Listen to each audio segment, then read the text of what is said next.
Yan yung mismong piston ko na tinakbo na yan, 44,000 odo. So tetestingin natin dito yung carbon cleaner na binibenta sa online, kung effective, kasi ako parang hindi ako naniniwala dun eh. Pero ito, testingin natin dito kung matatanggal niya yan, yung mga carbon deposit na yan. Kita nyo naman yan, di ba? So kung di ka naniniwala na makina ko yan, ayan yan o. Yan yung spark plug ko.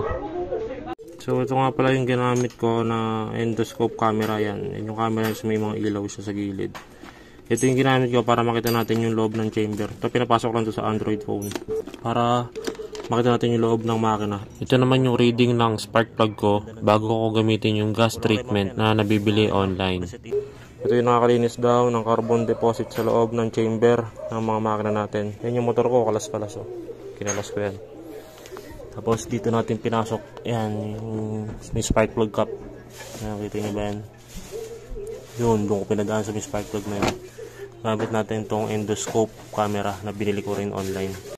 So, dito tayo ngayon sa Petron. Testing natin ito. Sarado pa to, bubuksan ko pa lang. Ayan, nakalock pa siya. So, buksan na natin to. Dito tayo sa Petron.